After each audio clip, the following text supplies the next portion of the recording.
Je vais céder la parole à Igor Semo, qui est maire de Saint-Maurice dans le Val-de-Marne et vice-président de l'Association des Petites Villes de France et également membre du conseil d'administration de l'association.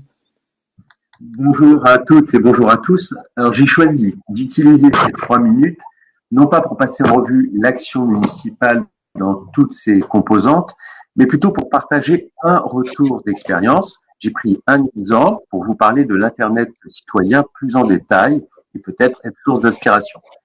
Je souhaite ainsi montrer comment une exposition virtuelle, donc en format numérique, peut voir son audience démultipliée grâce à une interaction citoyenne. Alors dans ma commune, Saint-Maurice, qui compte 15 000 habitants dans le Val-de-Marne, nous avons réalisé une exposition virtuelle en novembre dernier intitulée « Des femmes remarquables ». Ce sont des portraits de femmes. Certaines sont célèbres comme Marie Curie ou Rosa Parks, et d'autres sont des femmes scientifiques injustement privées de notoriété car elles ont subi une discrimination. Ce sont leurs collègues masculins qui ont tiré profit de leurs découvertes, comme Rosalind Franklin, par exemple, qui est la première scientifique à avoir photographié l'ADN par rayon X. L'intention de la municipalité était de mener une démarche citoyenne de reconnaissance publique du rôle des femmes dans la société, dans les arts, les sciences. Nous avons mis en ligne 30 portraits de femmes sur le site internet et la page Facebook de la ville. Donc l'exposition a rencontré un certain succès, mais soyons honnêtes, nous ne sommes pas parvenus ainsi à toucher tous les publics, notamment les jeunes qui ne consultent pas le site internet trop institutionnel sans doute de la ville, ni même la page Facebook. Ce n'est plus leur préférence en termes de réseau social. Donc l'histoire aurait pu s'en arrêter là. Mais des agents territoriaux et une élue d'une ville voisine, en l'occurrence Maison-Alfort, se sont intéressés à notre exposition et m'ont demandé de pouvoir l'utiliser pour fabriquer des bâches avec les portraits de ces femmes remarquables à destination de leurs établissements scolaires. Donc l'idée m'est venue de proposer à notre intercommunalité le projet. Ainsi, au sein du territoire Paris-Est Marne-et-Bois, nous sommes 13 communes représentant plus de 500 000 habitants. Et cette dimension permet de mutualiser les coûts de fabrication des bâches avec les portraits de ces femmes remarquables.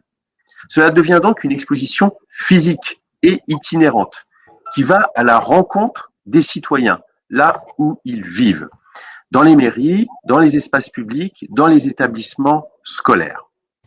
Et voici comment donc une exposition virtuelle mise au point par mon adjointe aux droits des femmes et le responsable du service de documentation va passer de quelques centaines de vues à, nous l'espérons, des dizaines de milliers de personnes qui auront l'occasion d'avoir donc cette exposition sous leurs yeux, ce qui provoquera, je l'espère, autant de prise de conscience et de débat. Voici donc une facette de l'Internet citoyen, aller du virtuel vers le contact présentiel. Alors, ça sera dans notre dossier de candidature pour la prochaine édition, vous voyez, je prends date, du label national, donc pour la 23e édition, mais je voulais saisir cette opportunité, ces 3 minutes qui m'étaient proposées pour présenter cette initiative. Merci de votre attention. Merci, c'est bien noté.